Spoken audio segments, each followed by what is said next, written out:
아멘. 이 시간 소심한 큰 용사라는 제목으로 함께 말씀 살펴보겠습니다. 제목은 그렇게 정했습니다만 소심하다라는 것과 큰 용사 안 어울리죠? 차차 살펴보겠습니다.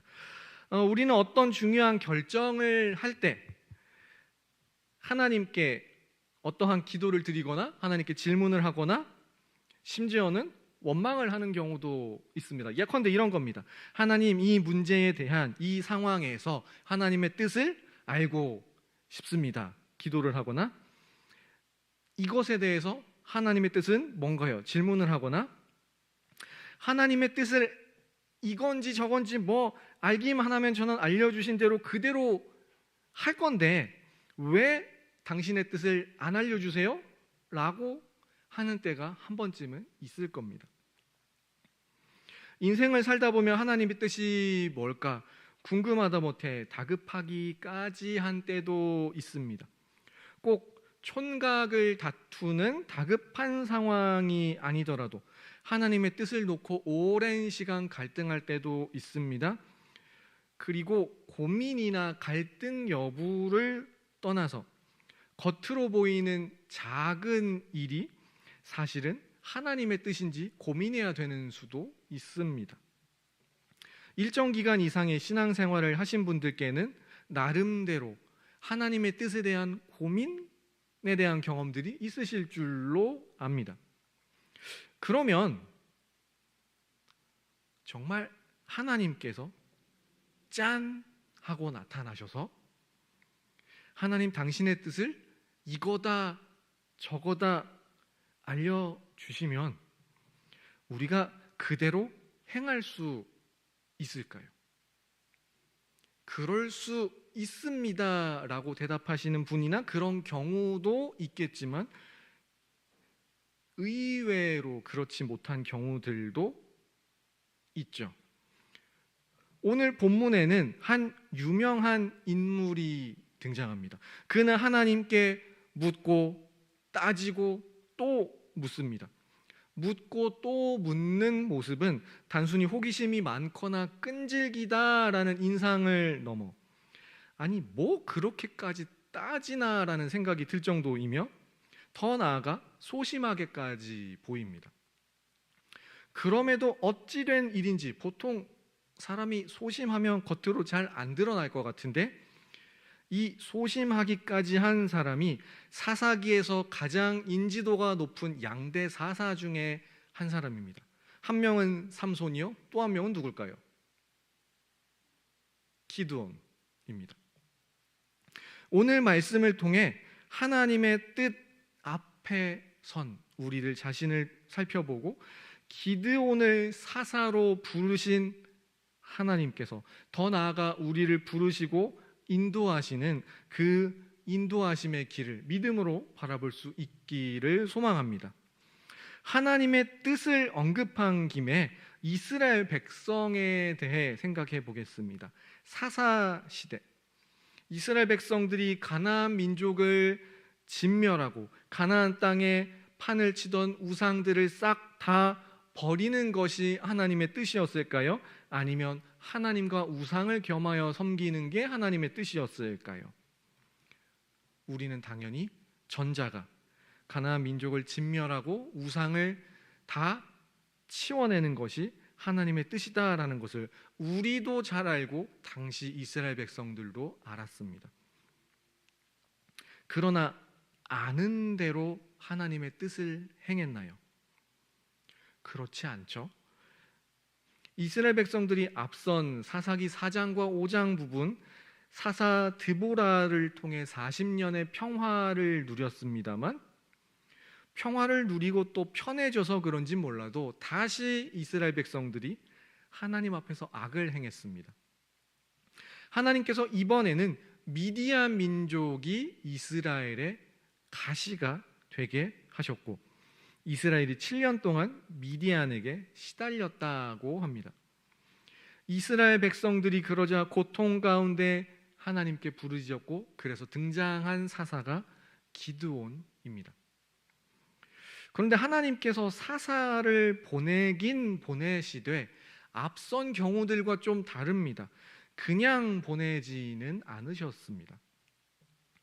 사사기 6장 8절에서 10절은 사사 기드온의 등장에 앞서 하나님께서 보내신 한 선지자의 메시지가 나옵니다.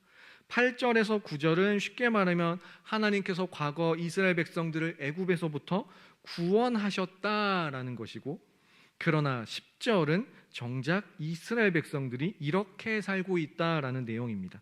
6장 10절의 말씀을 보면요, 내가 또 너희에게 이르기를 나는 너희의 하나님 여호와니 너희가 거주하는 아모리 사람의 땅의 신들을 두려워하지 말라 하였으나 너희가 내 목소리를 듣지 아니하였느니라 하셨다 하니라. 선지자를 통해 말씀이 전해집니다. 이스라엘 백성들에게는 너무나 익숙한 이야기입니다. 출애굽 당시부터 이스라엘 백성들을 구원하신 이야기를 8절 9절에서 들려주시고, 그러나 너희가 내 목소리를 듣지 않고 그 땅의 신들을 더 두려워하는 그러한 상황임을 선지자를 보내 지적을 하십니다. 선지자의 말씀 직후 이제 기드온이 등장을 한 겁니다. 별 큰 차이가 없는 것 같지만 하나님께서 앞서 사사, 온니엘, 에훗, 드보라 등의 때는 이스라엘 백성들이 다른 민족에게 고통받으면 그 부르짖음을 듣고 곧바로 사사들이 등장했습니다. 그런데 이번에는 등장을 할 때는 하더라도 먼저 하나님께서 굳이 콕 집어 그것을 말씀을 하고 그 다음에 사사가 등장하는 약간의 그 사사기에서의 돌아가는 패턴의 변화가 생겼습니다. 그동안에는 이스라엘 백성들이 우상을 섬기며 하나님께 범죄했다가 다른 민족에게 고통받으면 그제야 부르짖고 하나님께서 그 부르짖음을 들으시고 사사를 세워주셔서 이스라엘 백성들을 구원하고 평화를 주시고, 일정 기간이 지나면 이스라엘 백성들이 또 범죄하는 사이클이었는데 약간의 변화, 사사가 등장하기 전에 선지자가 나타나 어찌 보면 뻔할 수도 있지만 그러나 하나님의 말씀을 전한다라는 것은 마치 잔소리와도 같고 이스라엘 백성들의 이 전체적인 흐름이 점점 하나님께로부터 벗어나는 것인가라는 반증으로도 볼 수 있습니다. 이런 상황 속에서 사사 기드온이 부름 받았습니다. 우리 12절 말씀 함께 읽겠습니다. 시작. 여호와의 사자가 기드온에게 나타나 이르되 큰 용사여 여호와께서 너와 함께 계시도다. 아멘. 아멘. 아멘. 여호와의 사자를 통해 하나님께서는 기드온을 사사로, 특히 오늘 본문의 표현을 빌리면 큰 용사로 부르셨습니다. 큰 용사. 그런데 이에 대한 기드온의 반응은 반문 내지는 반박이었습니다. 여호와께서 우리와 함께 계시면 왜 이런 일이 일어났습니까? 출애굽 당시 같은 이적은 어디 있나요? 여호와께서 우리를 미디안의 손에 넘겨주시지 않았습니까? 라고 반문, 반박을 쏟아냅니다. 13절이 보면 유난히 깁니다. 그러자 두 번째 14절의 말씀을 보시면 여호와께서 그를 향하여 이르시되 너는 가서 이 너의 힘으로 이스라엘을 미디안의 손에서 구원하라. 내가 너를 보낸 것이 아니냐. 다시 권면을 재차하십니다. 그러자 기드온은 내가 무엇으로 이스라엘을 구원합니까? 우리 집은 므낫세 지파 중에서 제일 약하고, 이제 그런 대답을 합니다. 하나님께서 그러자 세 번째 다시 16절에서 또 말씀하십니다. 여호와께서 그에게 이르시되 내가 반드시 너와 함께 하리니 내가 미디안 사람 치기를 한 사람 하듯 하리라. 그러자 기드온이 말합니다. 그러면 표징을 보여주세요. 하나님께서 지금까지 12, 14, 16 세 번에 걸쳐 기드온을 사사로 부르셨지만 그때마다 기드온은 반박, 우리 집이 가장 약하다고 사양, 표징을 주세요라는 요구, 그냥 네라고 좀 순순히 대답하는 게 없어요. 세 번 다. 혹시 자녀를 키워보신 여러분, 우리 집 자녀가 부모가 자녀에게 이거 좀 해주세요라고 했는데 3번이나 요구했는데 3번 다 반박하고 안 한다, 못 한다, 그걸 내가 어떻게 하냐, 그게 말이 되냐, 뭐 증거를 봐야, 뭐 보여달라, 뭘 보여달라, 자녀들이 그러고 이것 좀 해줘라는 걸 속 시원히 안 하면 어떠세요?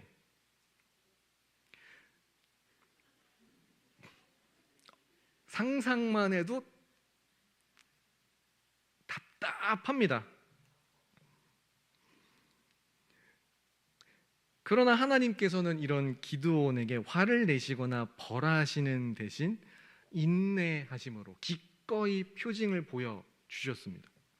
주의 사자가 요청한 예물을 기드온이 가져오고 이제 바위에 쏟아붓자 바위에서부터 불이나 예물을 다 태우고는 주의 사자는 사라졌습니다. 그제야 기드온은 그 사람이 단순한 선지자가 아니라 여호와의 사자임을 알았죠. 그제야 기드온이 하나님의 말씀을 듣고 움직이기 시작합니다.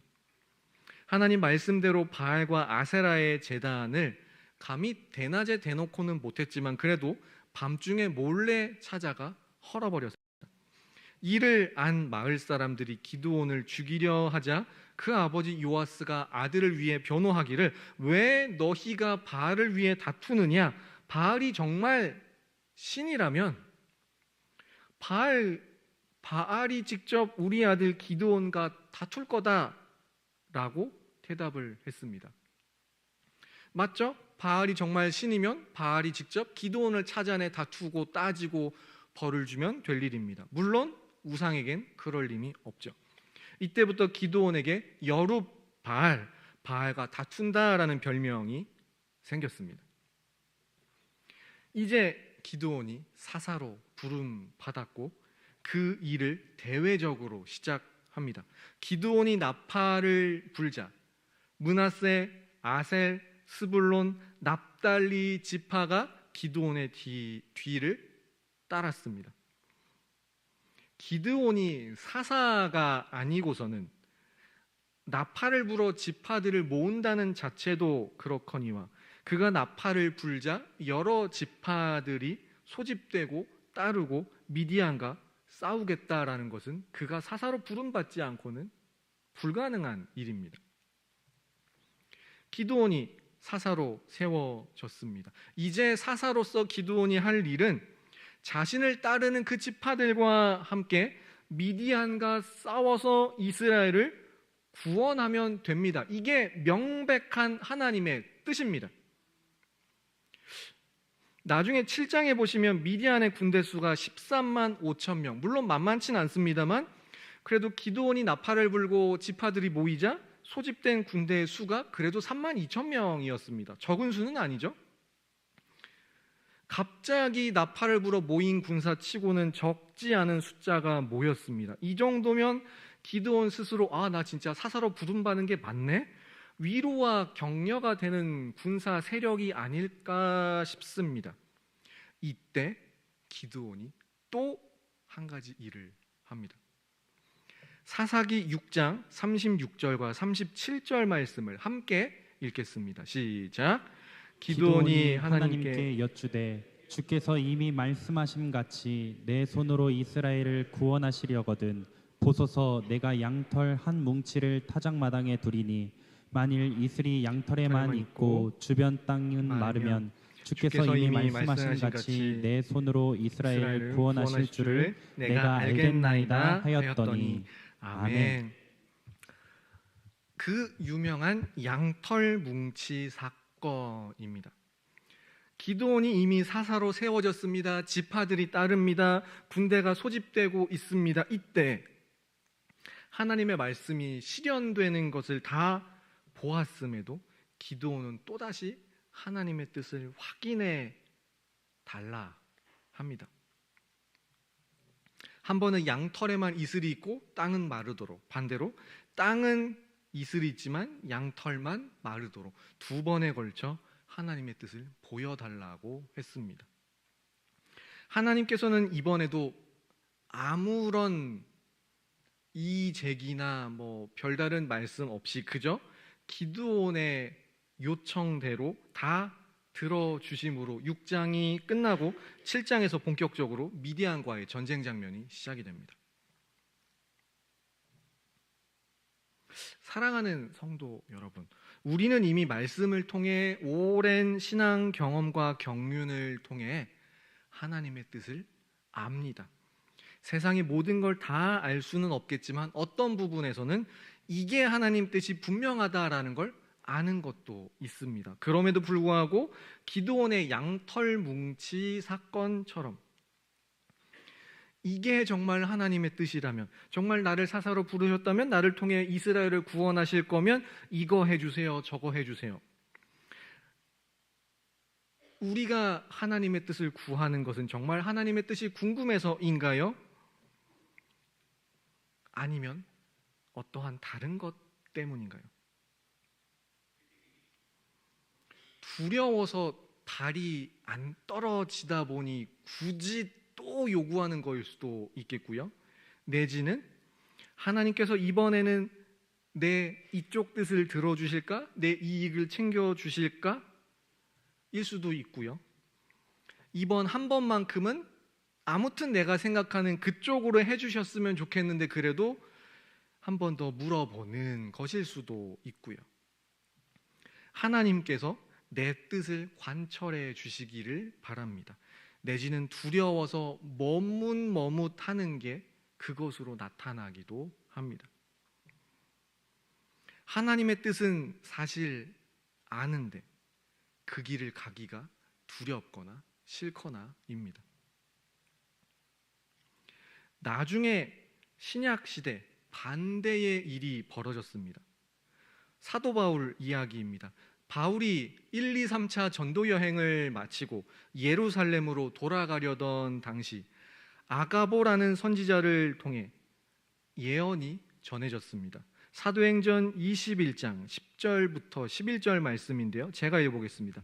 여러 날 머물러 있더니 아가보라고 하는 한 선지자가 유대로부터 내려와 우리에게 와서 바울의 띠를 가져다가 자기 수족을 잡아매고 말하기를 성령이 말씀하시되 예루살렘에서 유대인들이 이같이 이 띠 임자를 결박하여 이방인의 손에 넘겨주리라 하거늘. 예언이 전해집니다. 일단 예언의 자체는 하라 마라까지는 말하지 않고 팩트만 이야기를 했습니다. 바울의 띠를 가져다가 스스로 결박한 선지자는 이 띠의 임자를 예루살렘에서 유대인이 결박하여 이방인들의 손에 넘겨준다. 로마 당국에 넘겨준다. 예언을 합니다. 바울은 1, 2, 3차 전도 여행을 모두 마치고 예루살렘에 내려갈 계획이었습니다. 가고 있었죠. 그런데 예루살렘에 가면 잡힌다라는 예언이 나옵니다. 실제로 아가보 선지자의 예언도 거짓이 아니었죠. 이런 경우 보통 안 가거나 미룹니다. 내 상황도 돌아봐야 하고 내 생명도 소중하고 자기 상황을 좀 지키려고 하죠. 실제로 옆에 있던 다른 사람들은 바울을 말렸습니다. 정말로 가능성이라는 것이 유대인들에게 하도 미운 털이 박히고 싫어하는 바울은 유대인들에게 잡히면 죽을 수도 있는 게 사실이었습니다. 실제 미래 팩트를 보여주는 예언 앞에서 바울은 어떻게 행동했을까요? 사도행전 21장 13절과 14절 말씀 함께 읽겠습니다. 시작. 바울이 대답하되 여러분이 어찌하여 울어 내 마음을 상하게 하느냐. 나는 주 예수의 이름을 위하여 결박당할 뿐 아니라 예루살렘에서 죽을 것도 각오하였노라 하니 그가 권함을 받지 아니하므로 우리가 주의 뜻대로 이루어지이다 하고 그쳤노라. 아멘. 바울은 자신에 대한 미래의 예언, 어떠한 사실이 주어지는 것에 대해 그것을 오히려 하나님의 뜻으로 해석했습니다. 내가 가서 묶이는 것이 하나님의 뜻, 죽을 수도 있지만 그래도 그게 하나님의 뜻, 그 험한 길을 가는 게 하나님의 뜻, 그리고 그 길을 아시는 것처럼 그대로 갔습니다.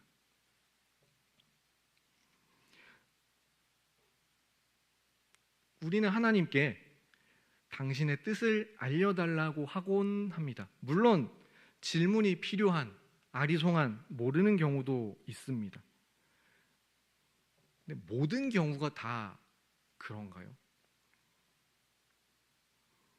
때로는 뻔히 아는 길인 경우도 있지 않습니까? 안다면 가야 하는 그 길이 아무리 어려운 길이라도 가야 하고, 행해야 하는 것은 행해야 하는데, 어려움을 모면하기 위해, 내 편리함과 유익을 위해 우리는 하나님께 한 번 더 이게 하나님의 뜻 맞나요? 이쪽인가요? 저쪽인가요? 물어보며 시간을 끌고 있지는 않습니까? 기드온처럼 말입니다. 참고로 바울은 죽음을 각오하고 멈추지 않고 아가보 선지자의 예언에도 불구하고 끝까지 예루살렘에 간 덕분에 그 여정의 중간에 오히려 바울을 격려하시는 하나님의 음성도 들었고, 무엇보다 결국 그토록 꿈꾸던 내가 로마도 보아야 하리라 라고 목표했던 그 로마에 도착을 해 복음을 전하게 되었습니다. 이제 말씀을 정리합니다. 지금까지 기드온의 스토리를 살펴보았습니다. 기드온이 하나님께 큰 용사로 부름받았습니다. 그러나 하나님께 반론을 제기하고 사양하고 표징을 요구하고 다시 또 요구하고 또 요구하고, 사람이었으면 굉장히 버럭했을 법한 상황을 기드온이 만들었습니다. 그렇게 하나님의 뜻을 들었고 알고 하나님의 뜻이 이루어져 가는 과정을 보았으면서도 요구하고 또 요구하고 했습니다. 잘 생각해 보면 우리 이야기이기도 하지 않습니까? 이것이, 이 길이 하나님의 뜻이 분명한데 못 가겠고 선택하기 꺼려지고 시간을 끌고, 우리는 혹시 그러고 있지 않습니까? 그런데 이 소심한 기드온이 소심함을 넘어 큰 용사가 될 수 있었던 것은 그만큼 기드온을 향해 인내하신 하나님의 은혜 때문입니다.